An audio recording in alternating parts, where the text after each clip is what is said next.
Followed her to the station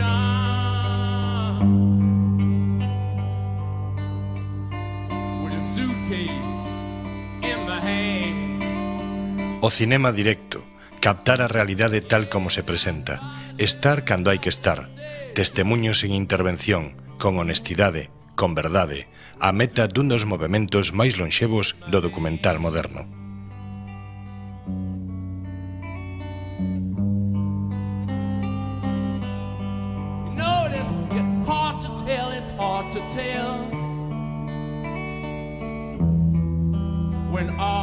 Os irmáns Maysles son dúas das principais figuras fundadoras deste movemento, netamente norteamericano, que ten en Primary, film de Robert Drew, sobre a campaña presidencial de Kennedy, o seu punto de partida.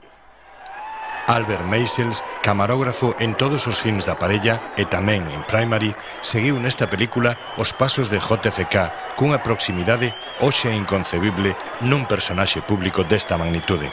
Co seu método, lograron tamén compartir a intimidade de celebridades como os Beatles, Muhammad Ali, os Rolling Stones ou Truman Capote. A este último o podemos ver no film With Love from Truman, título tamén disponible no ciclo que Play.tv lle dedica aos cineastas.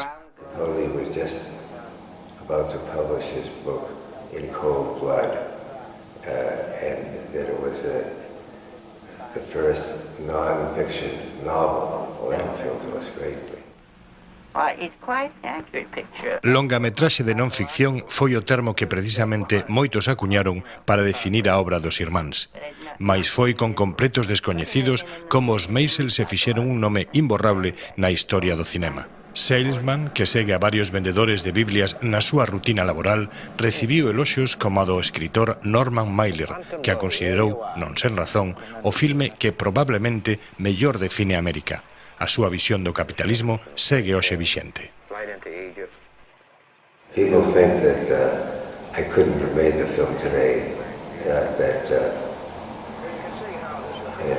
partly because there's not so much of this kind of selling, but also that people are more sophisticated about the damage that a camera can do to their lives or reputations.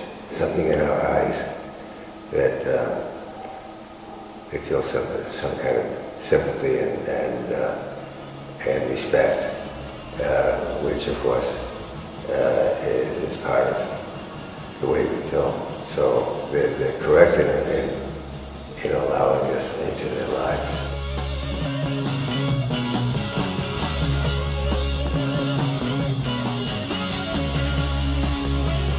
Outro filme que marca unha época é Gimme Shelter, considerada unha das mellores películas sobre música de todos os tempos. Documenta o concerto dos Rolling Stones en Altamont en 1969, unha cita que non estivo exenta de incidentes dende o seu inicio. Days before the event itself, they settled on Altamont and that location. So we had very little time to gather the great number of cameramen that we needed to cover the scene. I think it was something like 16 cameras. Some of those people were cameramen that we knew, like George Lucas, and then there were others that we had to take a chance on. But most of them were people that we knew and were available at the last moment. It's all right.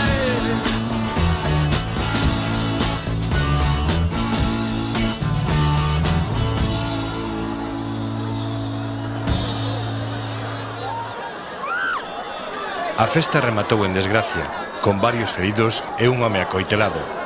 Os Maysles gravaron o momento do asesinato e decidiron mostralo provocando controversia na opinión pública. Pero non son imaxes gratuitas. A valentía de Gimme Shelter radica precisamente en reflexionar sobre o que se ve, cun dispositivo rompedor que enfronta os Stones coas filmacións do seu propio concerto. When the editor learned that the Stones had asked to see some of the footage in the process of editing, she thought, oh, let's do that, that's wonderful, we'll use that footage as they connected for the whole film, and it worked out beautifully. Can't you see how happy we could be? Os historiadores acordan que Grey Gardens é a contribución máis importante dos irmáns ao cinema. Retrato dunha nai e unha filla, familiares de Jacqueline Kennedy Onassis, que viven recluídas nunha casa decadente por vontade propia. O filme anticipa aspectos da telerrealidade na maneira exhibicionista que as protagonistas teñen de dirixirse á cámara. Albert Maysles, inocente e honesto, nega esta interpretación da súa obra. So we're not controlling the situation with the Beatles.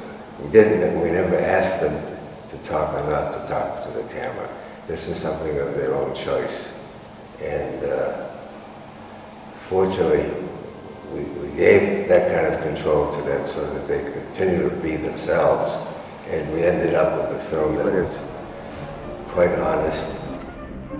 During my summer travels in Russia, I found myself greeted with a warm curiosity. Playdoc TV convídate a descubrir os títulos máis representativos da carreira destas lendas da historia do cinema, incluída unha rareza, a primeira película que Albert Maysles filmou en solitario, Psychiatry in Russia.